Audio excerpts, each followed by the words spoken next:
Welcome back to the North American Summer Split, our final LCS match of the day. Who's ready for Cloud9 versus Dignitas? Last time these teams met, it was Dignitas that were victorious, handing Cloud9 their first loss of the split. Yeah, and it definitely was not Cloud9's last loss. They currently have 4 losses, which means if they lose again, they'll have more in a single split than they ever have had before in a split. They're trying to get the momentum back. And in their last game against TSM, they were trying a bunch of different things this split all at once. They did Fizz in the mid lane, elimination on Braum, and Meteos picked jungle Rengar. And it's been a long time since we've seen Cloud9 run a 3-assassin team. And another guy who's been struggling, who's normally a dominant player, is Balls in the top lane, who has been largely marginalized currently this season with the top lane not having as big of an impact and Cloud9 unable to get him rolling. He hasn't been able to bring the map pressure that he normally would because of all those early 2v1s he's been put up against. That's right. If Dignitas is going to give a repeat performance here of their Week 1 victory, one of the key players will no doubt be Shifter. Yeah, Shifter has been having a tremendous split. After 9 games, he's still only died 3 times. The next lowest deaths in 9 games in all of LCS history was Spring 2013 by Cop, and he had died 7 times. But it's not like the rest of the team hasn't been playing well. All of them have been playing well. We saw Kiwi Kid turning in a strong performance on Thresh yesterday, probably his best one yet. Absolutely. Dignitas say you can trace some of Cloud9's troubles of late to the start of the game in Champ Select.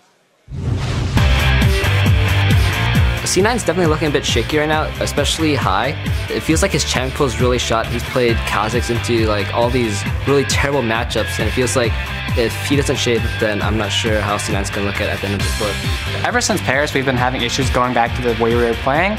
We kind of know what the problem is, but we're trying to fix it and it's just not going that well right now. So we honestly just need time.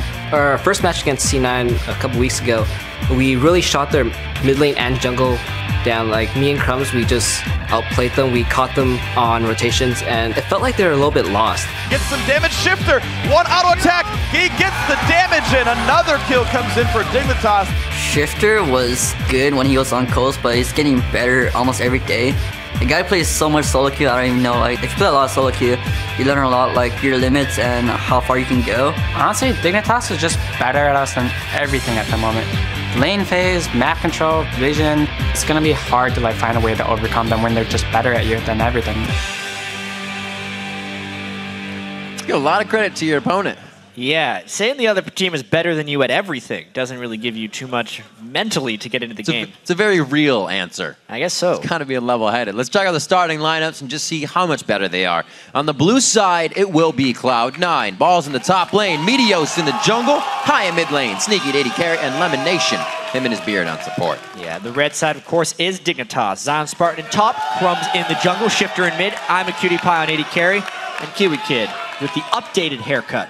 Version 2.0. That's right, version 2.0 indeed. And taking center stage in today's featured matchup, we've got Meteos versus Crumbs. Yeah, I think this is an important battle because for so long, Meteos was the undisputed king of the jungle. Yeah. Honestly, this season, he hasn't really looked like his old self. But then you have Crumbs kind of coming in, making the case for himself as the strongest jungler in North America.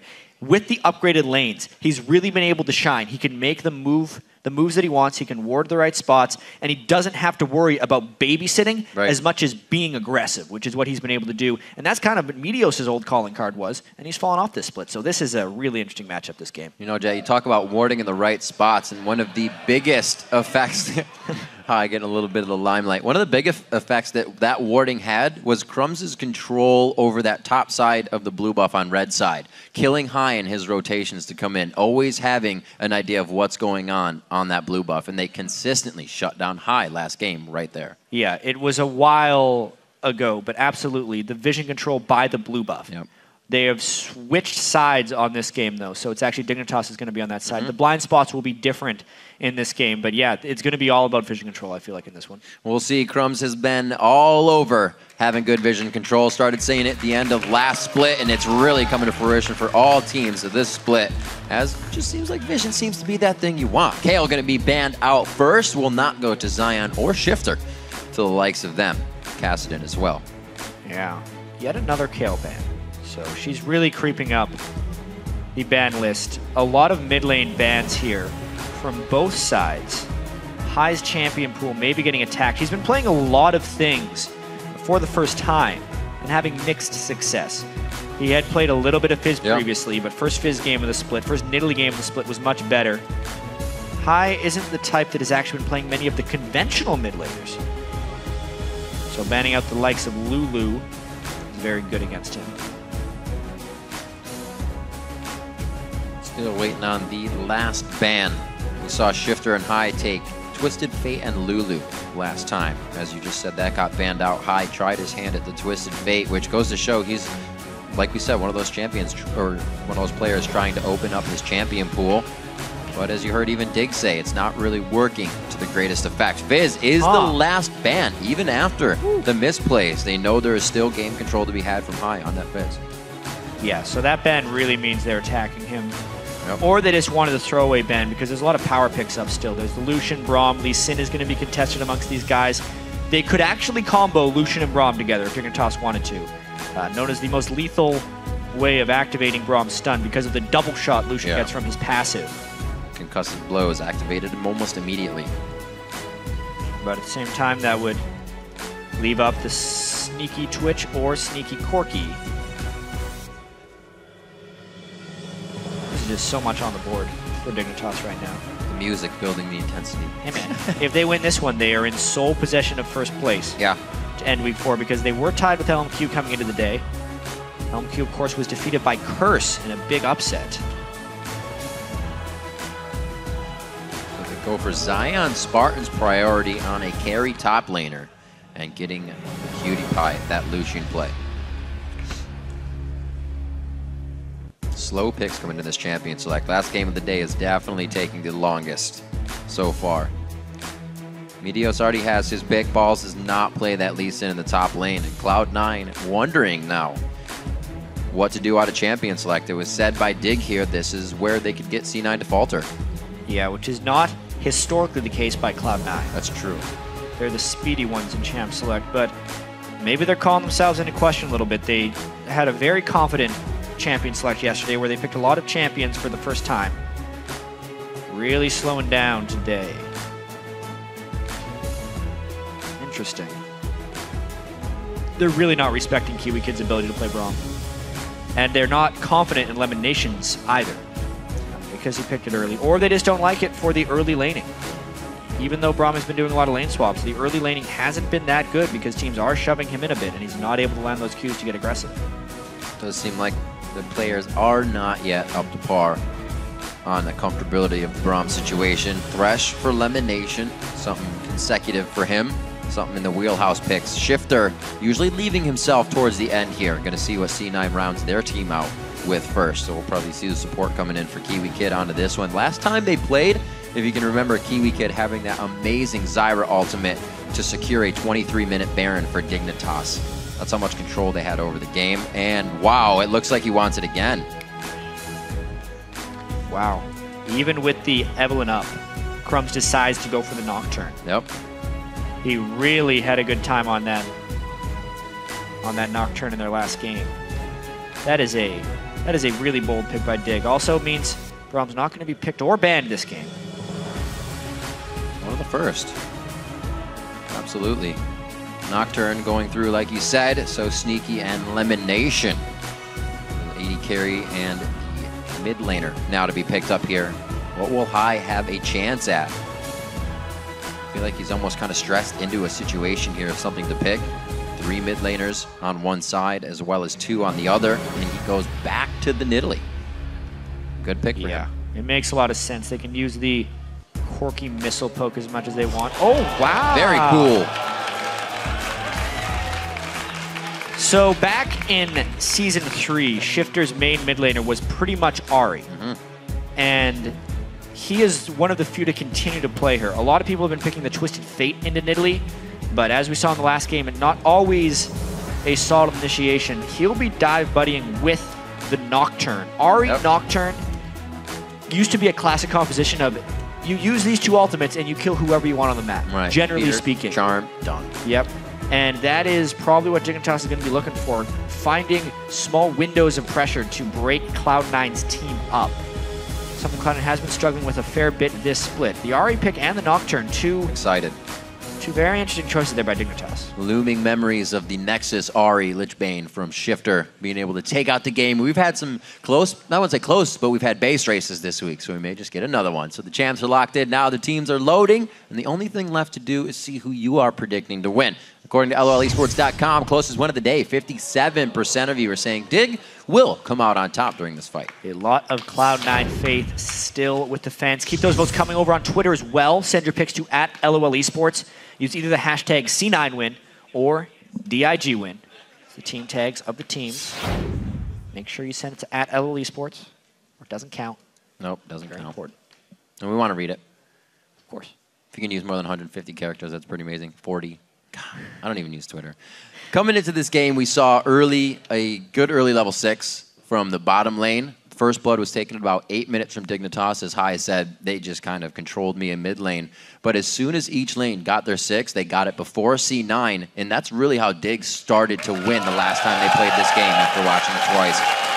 Very good play. Dignitas set themselves up for an early lead, and they held it. We'll see if they can do it again here. Coming in our last game for the LCS in week 4. We'll see how the game plays out. Yeah, neither team starting with an early ward. Lemon Nation doing the sweeper start, though, something he's been doing a fair bit more, especially when he goes with the Thresh because he does the Health Crystal into early Sightstone. The level 1 counter invade threat of Dignitas will be very high if they were to continue to group up, because KubiKid could, of course, have that pass-through grasping roots. But they are doing the defensive line, which actually indicates we have a pretty good chance of getting standard lanes in this one. I love it. Standard lanes really showing how the teams are panning out. With all these changes, we've only really gotten to see how they play chaotically in 2v nuns and roaming around the map.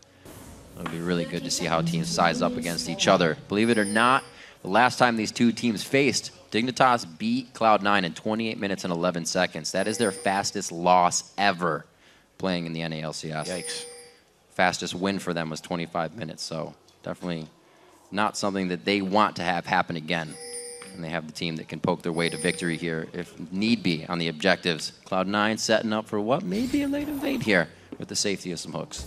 Yeah, definitely moved all the way down here. Lemon Nation gets to sweep out the 1 ward, which creates a lot of uncertainty on the Dignitas side. Most likely going to prompt the double blue buff invade and also a lane swap. It's been real interesting as well, trying to diagnose the Cloud9 struggles. Because let's be honest, this is a 5-4 team that was a 24-4 team last split. I was checking for a person. Threw it a little early. Yeah, a lot of it just has to do with Cloud9 has always been a team that relies very heavily on just overall map pressure. If you think back to when they first started playing, they were incredibly strong in the lanes, which meant Meteos could freely farm the jungle and power up and then gank very efficiently because his lanes were always winning. It's so easy to gank winning lanes. You're always at an advantage, and counter ganks come almost second nature, or even turret dives. You come up and Balls is already winning the lane. All right, buddy, I'll help you out and dive that lane.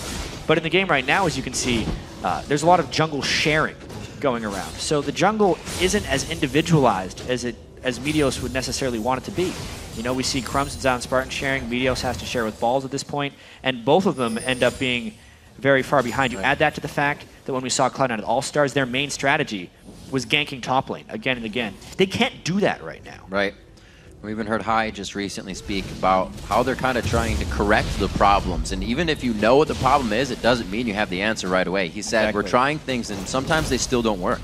And Hai in particular has a lot of problems of his own right now. So much, like I said, of Cloud9's play is about overall map pressure. If one person makes a mistake, steps out of line, and dies, all map pressure is lost. And all the work the jungler, the top lane, the bottom lane, the support did is gone. And Hai has substantially more unanswered or somewhat random looking deaths than he ever has before. Yeah. And he's really just lost his consistency, which really hurts Cloud9 as a team. Back to the early Dragons, courtesy of the 2v nuns. Looks like Cloud9 will pick up a little bit of this early gold, nothing substantial. They do get the timer, and they do get a lot of what Cloud9 loves is map control here for the next move onto the Dragon. So slow moving on this. Still the farm from Sneaky, 18 to 15 on what Cutie Pie is doing in the top lane. We're just going to be back to lane farming. Yeah, and it's beneficial, actually, that Hai has picked this Nidalee, and they're not losing out on the early game invades. We just saw the EG versus CLG game where Link was Nidalee in the mid lane and got very heavily punished by Elise early game jungling and by Twisted Fate Roam. But it's much more difficult to punish his Nocturne early game because Crumbs wants to basically farm up until level 6 before making his first big engagement, which does give Hai some time to trade farm without losing that much map pressure. That's going to be good for Hai. He is known to be one of the mid laners to farm less, something he has said he doesn't put a huge priority on because of his roaming, but this will work out very good if he has to fall into that factor of the less farm. Yeah, and speaking of the farm as well, touching on our featured matchup with Meteos versus Crumbs, even though Balls and Meteos have been jungling together, they're giving all of the last hits to Meteos. It's a very different style than what Zion Spartan and Crumbs are doing because those guys have been buddying up a while and they're sharing the CS.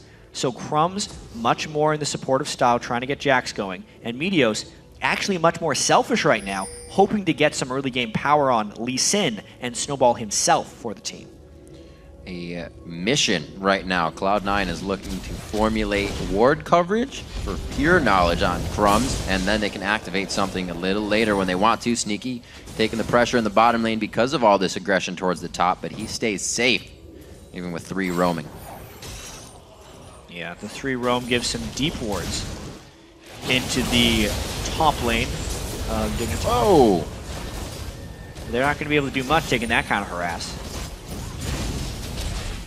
Definitely feeling pretty good on the side of Cutie Pie and Kiwi Kid. Trading damage in 2v1, and they're definitely getting the upper hand here. Sneaky's pushed off the turret, so this could help Cutie Pie quite a bit in the ways of farming up himself, and he's able to soak up the experience without being zoned out. Good grab. Yeah, best friends, Crumbs and Zion Spark. They are following each other all over the place, using the buddy system, even in the lane. Wonder if they shove up one more wave and then just go back to jungling together. Finally, they might split up. Nope. Stay together. Same thing on the other side. It looks like it's just Pen Pal Day. They're doing what they can to keep it strong and keep everybody leveled up here. Hai looking pretty low on mana in the mid lane. He's got about a minute or so before he can even get his blue buff, so he's just holding strong. Shifter finally starting to put a little bit of harass on. Hasn't played Ahri in a while. Maybe rethinking a few of the timings, but feels comfortable on it now and starts hitting those orbs of deception. Missing a few CS here and there. Yeah, absolutely. Not been Shifter's strength, actually, is the absolute CS and laning. He's definitely avoided dying himself. Has gotten most of the kills in the LCS as well for mid laners. It's one or the other, Jeff. Yeah, you can't have everything. It too. He's not the perfect player yet. Definitely trying to work towards that. Shifter with a ton of potential. Yeah. A lot of one-on-one time coaching from Scarra as well. So his buy going back as they're getting pretty hard pushes on the lane there. Not so much Hai, obviously getting pushed into his turret, but Shifter going back with increments of gold, picks up an ability tome right there. A little more power for himself. And the pink wards start to come out from Dignitas as well. The early vision control that they oh so love. But look at C9. They've already started placing as we saw the early entry into that top side of the jungle. A little bit of change of strategy as well. Shifters went for a sweeper before Hai. That almost never happened last split. Hai killed more wards than any other mid laner that split. But this time Shifter definitely trying to get more vision control. He needs to make sure he can sweep the brushes he's waiting for. The only way he generally gets killed is if he lands the charm, oftentimes from Fog of War when he's trying to catch Hai moving to a lane, and that's the main way he controls people on Ahri. So the sweeper is of utmost importance. It's just interesting that he got it before Hai. Hai did just switch it up though. Nice max range orb, instantly putting on all the damage, but it's blue buff to no buff at this moment. Hai doing what he can to fend off mid lane. We've seen a lot less of that aggression from Crumbs, so that would happen on Nocturne in this game. We saw that kill happening just about first blood was 20 seconds from now in their first matchup. Let's see if they can actually calculate that. If Lemon Nation had Sneaky there, it might have been right on par with that time. Looks like everything's safe for now. Good spear from Hai, trying to trade back damage. I believe Cloud9's blue buff should be respawning shortly. That's why he doesn't start. The junglers both started on the right side of the map and moved upwards, so to speak. So Shifter has this timing window of having blue buff where Hai doesn't, but it's going to be matched when Hai gets his. I actually wouldn't be surprised if either Crumbs tries to invade this blue buff to deny it, or if he tries to gank Hai the instant Hai gets the blue buff to try and double up on Shifter's blue buff time. Whoa! Huge chunk of damage with the phosphorus hit as well as the Gatling on a bit of the shred there Sneaky combining everything to work beautifully. And you can see the Fog of War game starting to be played by High from the side lanes. Getting a little bit of that damage towards Shifter if possible, but Shifter's playing it very well. He's pretty much just slaloming through the minions, always making sure he's got some protection. Yeah, and now this game becomes a little bit about the blue buff. Crumbs didn't notice that he walked past a pink ward, so Cloud9 knows where he's gone, but they also don't have their jungler here, so they have to forfeit it for the turret. Yeah, they have Zion Spartan moving down. Good pressure there. C9 answers with a bit of cash flow in the bottom lane. And this is great.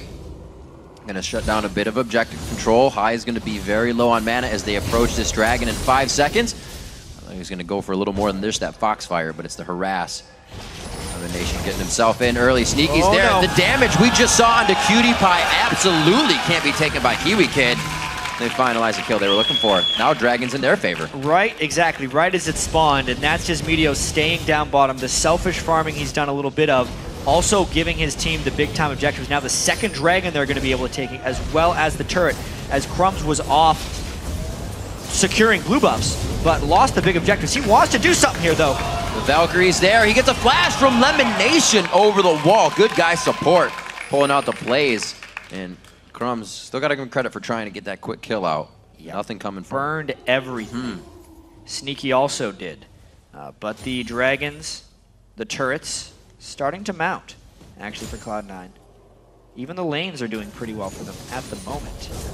And with the one Nocturne ult already being burned, they didn't sync it up with the Ahri ultimate. They have not secured the kill that you kind of rely upon with that Nocturne. But the good news is he ulted with a blue buff, and there's a very, very long rank 1 cooldown on that Nocturne ultimate. So with the blue buff, it will be 121 seconds. That's the reduced one, and he's got 90 seconds left. But all the flashes of Cloud9's bottom lane were burned. Right. Very likely the Crumbs goes bottom for another big gank and tries to pick up a double kill. They definitely have the counter crowd control if they need it with Kiwi Kid back up. Lemon Nation towards the top lane, however, as we're looking at some Cloud9 movement here. Walking through a bit of a ward will be seen. You can see Zion Spartan kind of playing this one safe, but I don't know if it's going to be safe enough. It's about to be 3v1. Or not. Maybe not.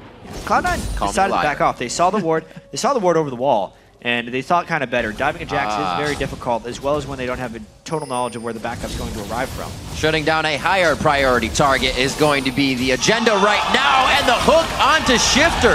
The patience from Lemon Nation to watch for the first Spirit Rush, and then know there's a slight cooldown. Hooks it in. Crumbs is going to be in some danger here. The pounces, the swipes, scratching his eyes out. High finally pulls up the kill onto Crumbs' Nocturne, and Cutie Pie's already running out of lane, getting a little tossed back and forth. Lemon Nation's going to be there. He's going to dodge the culling back and forth. They're going to be forced out of this one. Relentless pursuit to dodge the death sentence. Only the 4th game of 10 where Shifter has died. And it's happened pretty early on here. Cloud9 assuming control. Meteos' Lee Sin is really been a big factor here. One more. Yeah, it was a fantastic dodge of the Flay right there by Lemon Nation, but waiting on that rush. You got to dodge both of them at that time, and they finish him off pretty easily once they land that death sentence. Now Cloud9 can push out mid because they've really burned Dignitas out of a lot of power. This is really working out when Cloud9 is getting these kills as well. The assists are just falling left and right to members that are roaming around with the team. The power play by Cloud9 has put them up 4,000 gold now, 3 kills, and they open up the first turret of the game in bot lane as there's been a bit of running around that happened a bit ago.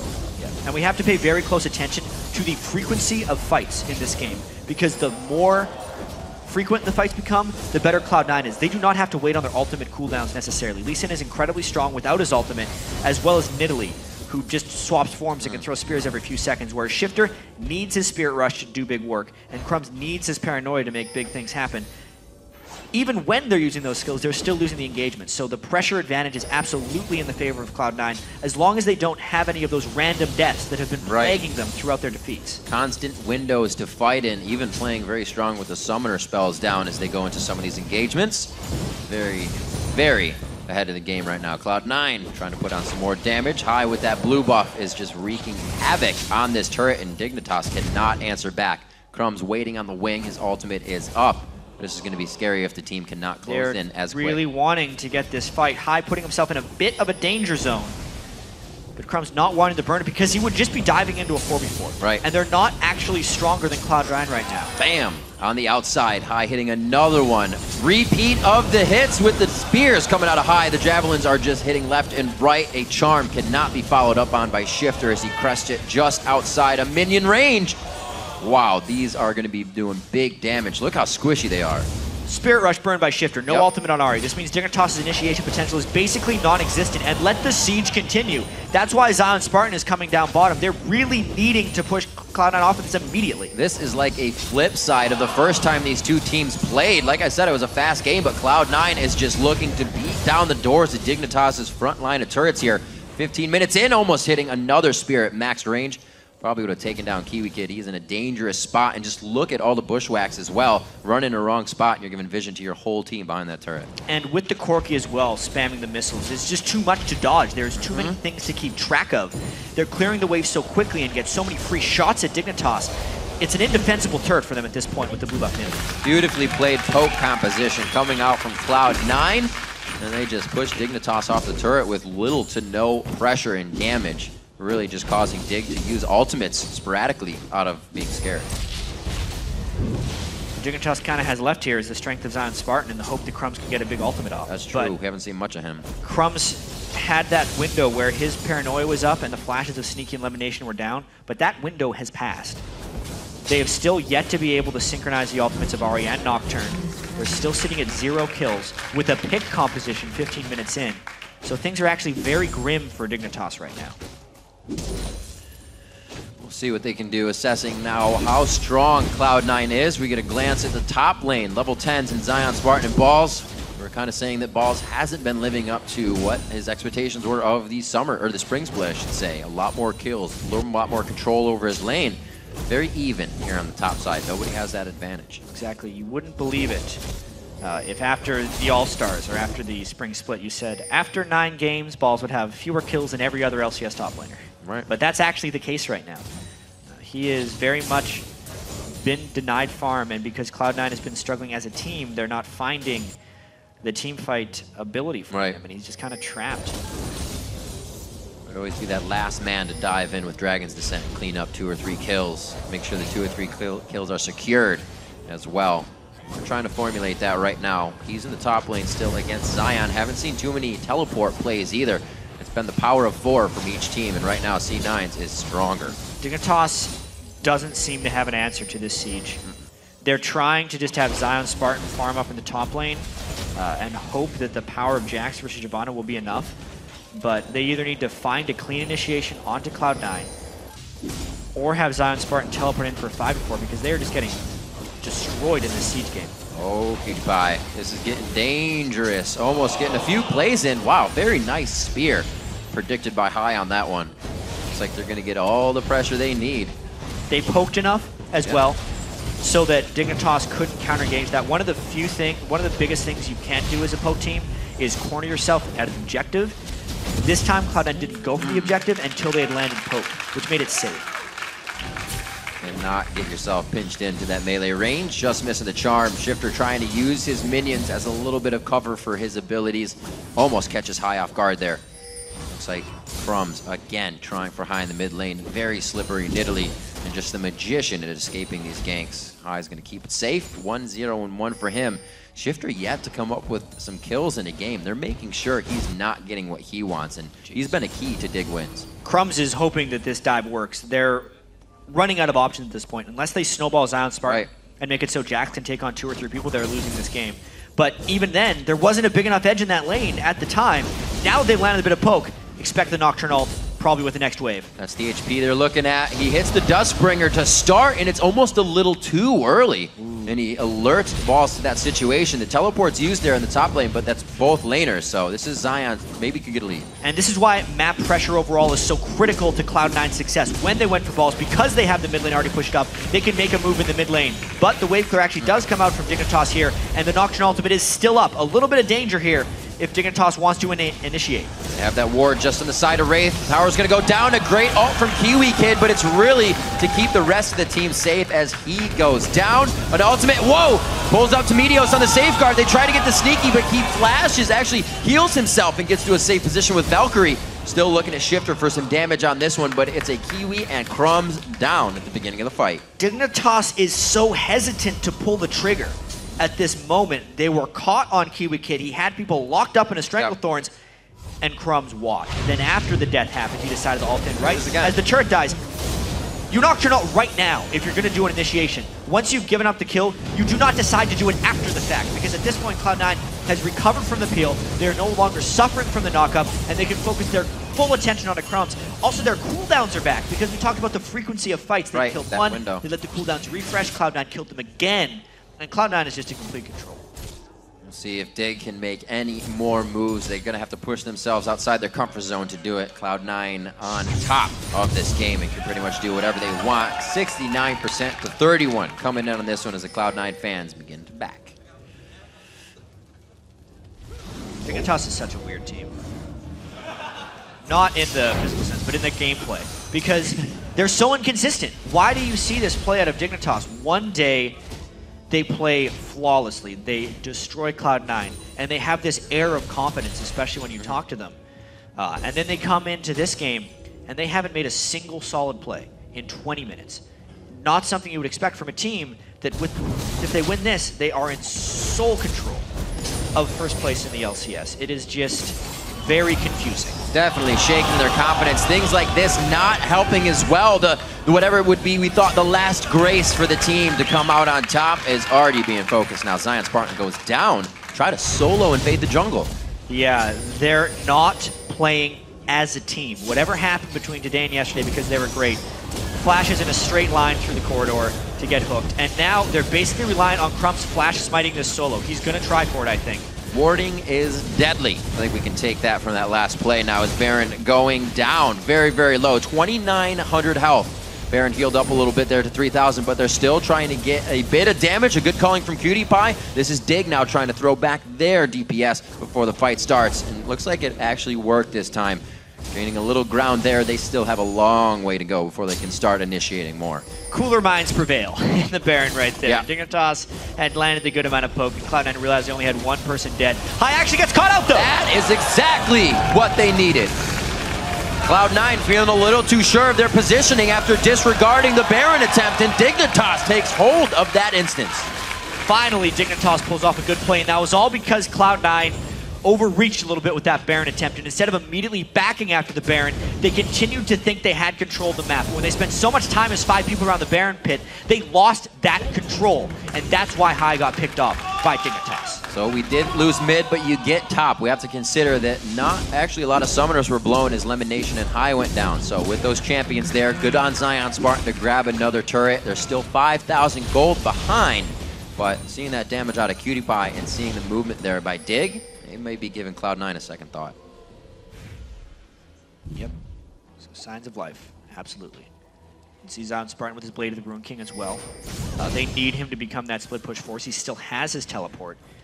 Surprisingly, Cloud9 right back at the Baron. They are very focused on controlling this area. They know Dignitas just went back as well, and they're hoping Dignitas is afraid to check because Cloud9 has been so focused on getting picks previously that maybe they can scare them back. That one hook by Lemon is going to delay things, but when they realize he has no backup and when they take that spear, they know. Crumbs is on it. They put way too many wards down to even be swept out. They're really relying on Meteos to be able to smite this down. 2,500 on Baron, and it looks like they once again back off. Cloud9 having the less health once again. Hey, very strange. Dignitas knows all about what happens when teams overreach for Baron. Dignitas has lost more games than any other team, probably in the world, while trying to do Baron. So Cloud9 kind of risking the same threat right here, but disengaging whenever they try to do so. So Dignitas very experienced in knowing how to stop that, actually. Oh! No! Woo! Like an upshot to the leg. He is so weak. Gets out with 1 HP. Level 8 Kiwi Kid. Only health item is a Sight Stone. And Hai has a death gap. Oh dear. I think everybody winced on that. You know it hurts when you're wincing at home. You're not even playing the game. 24 minutes on the clock. Cloud9 finally walking onto the front steps. Feeling pretty controlled here as they have Dignitas members almost surrounding them. It looks like they'll be able to get out of this one safely. Shifter is going to be backing. Haven't looked at items that much. The threshold of Hai on the Rabadons and the Athenes a lot bigger. than Shifter as he tries to build the Rabadon. Still a little bit behind.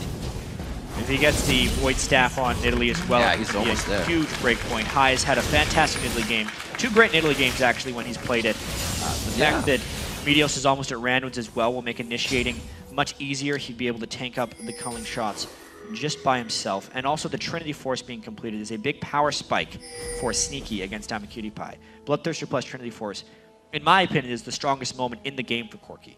Because he has so much trouble splitting his magic damage and physical damage. Building penetration is very difficult for him.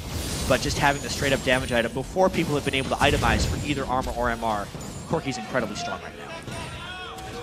Oh, they're pushing back up mid. You can see Sneaky always with his Zerker boots on that Corki. Some go for Sork. He loves to go for the auto attacks along with the rest of the team. Well, Meteos traveling a little bit farther than he wanted there, but if your eyes and you did not blink stayed on Meteos, he's back to safety somehow.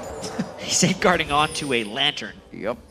The fastest way to jump across the map. Split push happening once again. Teleport on both top laners and a siege happening from Cloud9. This is kind of back to what got Cloud9 here. Their sieges were so successful when they were able to land enough spears, and Balls could hold off Zion Spartan. He will not be able to do that forever. So these sieges actually do have to work for Cloud9 in order for them to close out this game.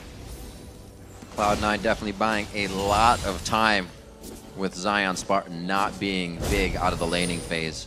That scaling is going to come quite fast if they start knocking down more turrets and get an influx of gold, but Cloud9 is also playing safe enough to not give Dignitas too many kills back into this game. Those two we were talking about were just as we almost prodded Dignitas to try more. They found that after a Cloud9 disengage, but now back to the stalemate. Back to, is Cloud9 going to make another mistake? And if they don't, where does Dig stand? And you know what, we've seen a lot of stalemates like that, like this week in particular, especially with Jax in the game. All these teams have this mindset that if they stall out enough and they can get Jax to late game, that everything is just going to kind of fix itself. But this week we haven't been seeing the Jax winning whatsoever. Just because you have a farm Jax doesn't mean you can win late game team fights if the rest of your team is behind.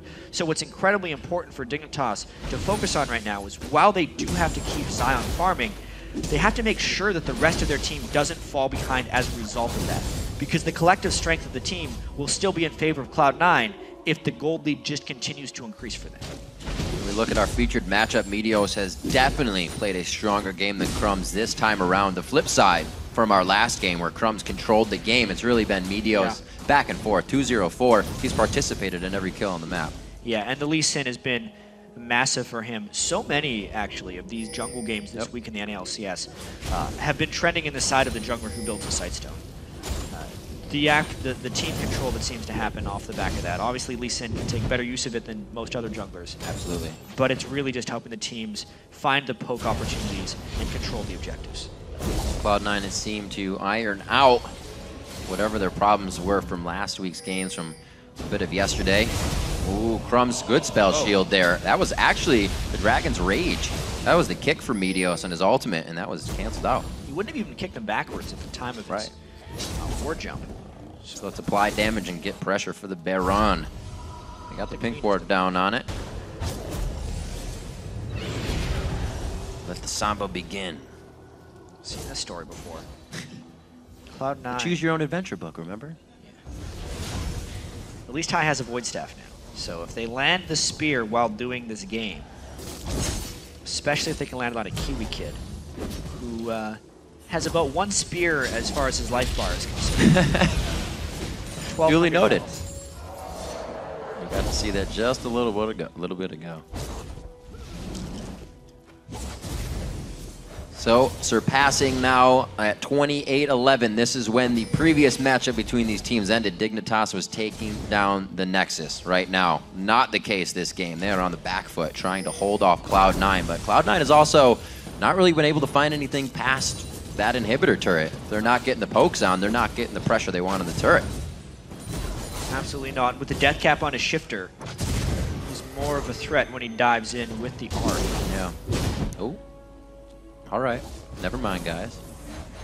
You can see Hai from lane to lane with the team. It looks like they're going to pressure the bottom turret using that insecurity of the area around it. Oh, actually, Shifter almost hitting a very nice charm under the turret would have gave Zion Spartan a great engage. So you can see just what Dig is trying to formulate on these fights. PewDiePie forced to use the culling. It's cut short. The Flay comes in, and he is forced out of the fight. A very nice hit by Meteos. Waits on the resonating strike. Here comes Crumbs. This is going to be big, but again, the team cannot pull the trigger and follow up on Crumbs. Cloud9 turns this one around instantly. Shifter goes for a dash after he hits the charm, but there's not enough damage to have it. It's the true damage coming in from the Zyra passive, but it's not going to kill anybody. Kiwi Kid just sits there, and it's C9 in the base now at Dignitas. Ends as a 3-4-1 because Cloud9 did find the fight they necessarily needed. It wasn't a spear that started it, but instead a death sentence. Wow. And it was a spear that ended it when they managed to finish off Silent Spartan on the backside. They finally cracked the code of Dignitas. Get their first inhibitor. Dig needs to spread out there, just a little steppage. Actually, watching this one more time. It's the danger of trying to wave down the clear culling with Death Sentence as well. It was a good Zyra ultimate. It almost turned when High was a little bit low, but then Crumbs just didn't have the strength as of yet. And all the damage turned on him immediately because there isn't enough tankiness because of the gold lead that Cloud9 has been able to put up right now. And then the chase of Cloud9 is just there because of the Nidalee Spears. Cloud9 now cleaning up the rest of the map. They feel pretty secure about any movements they have right now. Dignitas is rushing right now towards the Baron area, making sure they can get whatever control they can get without it being seen by Cloud9. Not going to matter much because Cloud9 is going to walk in and sweep everything out with the strength they have. They can pretty much put up their dukes, and Dignitas will just start walking backwards. Yeah, and the inhibitor that Cloud9 killed is the absolute most valuable inhibitor in the game for the blue team to kill, because the super minions that push that wave are the farthest away from the Baron pit that you can get. So at the moment, yes, Silent Spartan does have his teleport. If they can burn the teleport, it means basically a Baron, or at least a Baron steal attempt for Cloud9, because the defender would have to be there while Cloud9 is doing the Baron. 4 sweepers out for Cloud9 right now, that last one. The Trinket's still on Sneaky. The pink ward still to be laid down. They don't even want them on their side of the map. They know they won't be there that long. They're just getting the minions ready for the last push of what they hope goes into the base of Dignitas. Dig, you can see down the line of their scoreboard, maybe the first time that every lane has really fallen behind. You can see how it affects Dig towards the late game. Now backing off with the presence of Cloud9 face-to-face in mid lane, but Kiwi Kid not on the same page there. Throws down the ultimate, and now Dig is kind of filing in one after the other. There's a 1v1 with PewDiePie and Meteos on the bottom side. He's going to get hit up, and Meteos solos that out. The fly in here from Sneaky as he Valkyries in for the fire and the kill. A double kill coming in for him, and they just dissect Dignitas in the middle of the map. Yep, Silent Spartan wasn't involved in that fight. So even though Dignitas decided to dive in, it wasn't clean. It wasn't clean in the slightest. They did kill High, but they burned absolutely everything for it. That was that Nocturne Ari. Hey, they can kill one target. Right. What about the other 4? Where's because the follow-up? Cloud9 destroyed them in the rest of that team fight. Big gold lead and a very messy initiation by Dig. Looks like inhibitor number 2. Big game coming in here for Cloud9. Definitely turning the table on things and definitely turning the table on the vote the fans made. Cloud9 coming up big on that vote as well, with Dignitas winning the vote in the beginning of the game. Certainly seeing that Cloud9 is coming together as a team. So as soon as they landed the Stranglethorns, they're like, all right, we should absolutely go. Both top laners had teleport up. Shyvana teleports in. Jax does not. That could have been critical in the middle of this fight, but when you also realize Meteos basically soloed I'm a PewDiePie, it may have been a wasted teleport nonetheless. And because the kill wasn't instant upon the initiation, really the fact that they can toss all in was nothing. 14,000 gold lead on the board, 7-3 in turrets. 4 more stay on the map right now for Dig. And it's going to be the ones that Cloud9 wants to take down. If they go all the way around the horn, it will be from the top side in, because they have that map opened up so well. Dignitas has been scrambling really the whole time. I don't think we've seen him in this form. No. And this also does have a lot to do with how well Cloud9 is playing. Absolutely. Every single time Cloud9 loses, whenever you ask another team, what about Cloud9? Maybe they're struggling. Every team says, calm down, guys, they're still Cloud9. And they're showing why. Right. It's just inconsistency for Cloud9. They still have these really good games, but from a week-to-week basis, it's when they begin to fall off. This is kind of the Cloud9 of old. Even though they did do the buddy system at the start while Balls and Meteos were sharing everything, they gave a lot more of it to Meteos and allowed him to impact the game as he saw fit, which is the freedom that he really liked having in the spring split and the 2013 season. Outside of that, they've just been opportunistic and generally not making individual mistakes so that when they collapse as a team, they can stay together and not lose map pressure. Teamwork is definitely something Cloud9 brought into the LCS with 2 titles under their name, the champions of 2 splits. Now looking to be the champion of this game here in week 4 as they put down a very nice performance. Just look at all the damage Balls can take for free and still be okay to stay in the fight. The team just brushes it off and they're going to set up again. Yep, good old Nidalee heals as well. Plus the Baron regen gives them all the staying power they need. They clean up that middle inhibitor, and textbook move right here. They're going to be going for inhibitor number 3. Expect Crumbs to try and be the wave savior on the other side and ult in when the fight happens, but he's so weak, they're going to focus him immediately, and with that poke, not much Dig can do. You know the spears are coming. You'd have 34 minutes to dodge and be prepared to dodge them, but High is still making them connect no matter what. 12-4 in the game. It's kind of amazing to think that Dig has only been able to get 4 kills out of Cloud9 here in this 34-minute matchup, and the Nexus turret's now in the eyes of Cloud9 at 35 minutes. It's looking grim for Dig. May try one go for broke attempt. The counter-strike is thwarted out. Doesn't even jump in from Well, they're so low at this point, they're basically just feeding kills if they decide to go in. Cloud9 in complete control, pushing the Nexus. Absolutely staring Dignitas straight in the eyes as they take down their Nexus turrets. They're gonna start to make the scramble for it. They are able to take down High. He's not the biggest one to take down the Nexus, but he is gonna be the one that would be delivering the heals. A good kill going down into Shifter, and I'm a cutie pie. Ball's now going out of the Nexus. He's not gonna have enough to take it down. They may have extended the game just a little bit on this one. They're actually huge. I go to correct myself. Meteos and Ball somehow not dying just yet, but I don't think they'll have enough to end the game here. Dignitas does actually hold them off with that fight. There was a little bit of split focus by Cloud9, some on the turrets, some on the team fight, and now it's actually Crumbs and Kiwi Kid versus the world as they try to stop these super minions from killing the Nexus. Oh my gosh! It's a tough fight. Oh my gosh, no! Wait a minute. They got spawns coming out. They just had 5 seconds ago a minion wave spawn. They should be all right. That was super close. I'm sure they were. Zion is a little low. He could die if he gets hit by super minions. This is a They have more than one fight to go at. Oh, no! Balls goes in. 36 minutes into the game. You gotta be kidding me. Balls flashes in for the twin bite on the Nexus. Gets himself 50 extra gold. And Cloud9 takes down Dignitas. It was only a matter of time by the end of that game. But really, what a performance by Cloud9 through the very start to the end of that game. They controlled it from very first blood. They killed Shifter 2 times, which is double the amount that any other team has been able to kill him. And they pick up a very important win for themselves over Dignitas, who was in first place. I think they crippled Dignitas in that game. They really did. They did not allow Dig to really breathe. Kiwi Kid was the instant focus of every fight because he went down in the blink of an eye. And it was like a few auto attacks on to the next one. Great control over the map. The last time these 2 teams played, Dignitas lived in Cloud9's jungle. I don't think they got a chance to set foot there. No, it was a complete role reversal from the first matchup these guys had. What a week in the North American LCS as well, because Dignitas and LQ, they were the first place teams coming into today. They both lost, and they're the first place team still. I mean, just because everyone is so close, you know? But it's not by any means a one-horse league like it used to be. Cloud9, and last split was Cloud9 and TSM.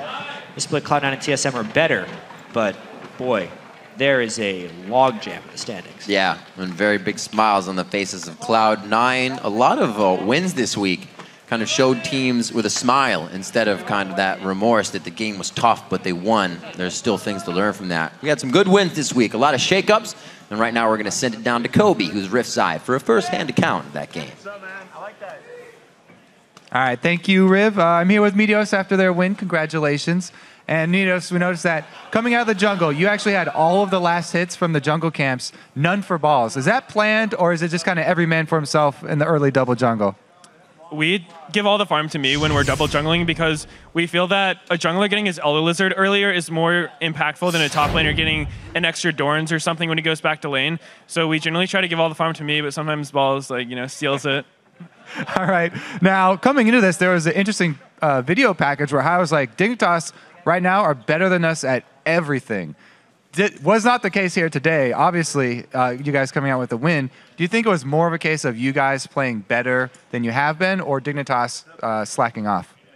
I think this was probably our best game we've played this split. We've had sort of a shaky start in that we do some good things, but we also do a lot of bad things. And we've just been trying to get back in our groove, I guess, since the break between splits and High, being sick sort of set us back a good amount. And today was a good confidence boost because I feel like we played really well in that game, which even some of our wins before, like against CLG, they weren't exactly clean wins, like winning the game when you're 4K gold down, not that satisfying. But I was really happy with how we played today, and hopefully we can keep this up and start getting some more wins. Yeah, I do remember you saying when you guys first lost first place, you were kind of relieved. There would be a little bit less stress, and you can learn a lot more when you're not the top team. Has that been the case? Is there actually less stress not being the top team, and have you learned a lot? Well, I don't know if there's less stress because losing's pretty stressful too, but I feel like we're moving in the right direction. Our practice is pretty good for the most part. Like, we're trying our hardest in all the games, just focusing on what we can improve on, and basically just playing the game the way we feel we're supposed to play it, and today it worked out. All right, well, congratulations again, and good luck moving forward. Now we are going to send it back up to the guys at the desk. Thank you very much, Kobe. And another 8 games are in the record books. And pulling up the standings, we have a 3-way tie for first place now with Counter Logic Gaming, LMQ, and Dignitas. Such close standings. Cloud9 and TSM are also tied for 4th place, if you can believe it. Curse moved up a spot to take 6th, and tied for last, it is still Complexity and Evil Genius. That's right. Now let's take a look at our Week 4 Dream Team with the players who went above and beyond. Starting in the top, it's Dyrus. He had a solid Week 4, only dying once, and looking like the dominant player we saw in the spring split. Yeah, and in the jungle, another TSM player, Amazing. He lived up to his name this week. He changed his play style substantially this week. He's been working on it for a while, but a very supportive jungle style gives him incredible KDA and also a 2-0 week for TSM. That's right. OP in the mid lane, it's Voyboy. He had a great game on Kassadin and took down the #1 ranked LMQ. A lot of armor in that build. First tank catcher we've seen. Our AD carry this week, of course, is Doublelift. He had 2 great games on that Twitch, racking up a lot of kills. The 17-11 doesn't really tell the whole story. He was carrying those games. It doesn't hurt either. Lemon Nation came up big on Thresh, landing 3 early game hooks and getting a little Week 1 payback by taking down Dignitas. But there is always only one captain of the ship, and this week the player who stood above the rest was Amazing. Yeah, honestly, Amazing showed that he can play the support role jungler, and he ended the week with only 1 death and a 32 KDA. The big thing about this is he really changed his style. He's not on the Copenhagen Wolves anymore, where he had to be the carry. And to be able to come into a struggling team, take Locodoka's advice, become more of a supportive jungler is absolutely huge. Rushing the Session on the least, the entire team looked better, in large part because of the jungle pressure of Amazing. Absolutely. As a reminder, next week we are pulling a broadcast swap with our European counterparts as they take their show on the road, which means we'll be kicking off Week 5 with the North American LCS on Thursday. Mark it down, starting with a brand new LCS preview show. Then Team Curse will take to the Rift against Cloud9. Followed by TSM versus Dignitas and LMQ taking on CLG. Big games all around, concluding the day with EG against Complexity. That's right. Then the European LCS will hit your browsers on Saturday from Wembley Arena. So mark your calendars. Week 5 gets underway Thursday at 11:30 a.m. Pacific Time, 8:30 Central European Summer Time. We're about to send it over to Freak and Zyrene to kick off the North American Challenger Series with a semifinal showdown featuring 8 former NA LCS players, including Sheep and Golden Glue, with Team Coast taking on Man Cloud, Saint Vicious, and Bunny Fufu on Curse Academy. But first, let's take one last look at some of today's most memorable moments. Well, I'm gonna just play a lane. Why? That's what I'm most skilled at! The laning mastermind. Voyboy on the backside. Nobody can even do anything to him right now. No Name gets here with a piercing light from the backside. He's getting hit up. Voyboy finishes the kill. Safe enough to get out there. Pop is very low, but he gets out alive. Great peel from the team and just body blocking. A complete ace. Here we go, though. 2 versus 1 up top on Bjergsen. Squishy target. They might be able to capitalize. Oh, he goes back in. Oh, my gosh. Yeah, he goes back in. The healing's going to be there. Will he actually be able to rock this out? And if you are going to throw a skill shot, you got to juke, man. You got to make octagonal patterns. Yeah, the octagonal patterns. This is going to be big, but again, the team cannot pull the trigger and follow up on Crumbs. Cloud9 turns this one around instantly. Shifter goes for a dash after he hits the charm, but there's not enough damage to have it. Happy birthday, Lemon! Did we give you too much coffee? You don't go slower? Double lift is still coming around the side. It's a perfect place to rat-a-tap-tap, but it's also a perfect place to get focused on. Pole Bouncer's going to come out and drop instantly.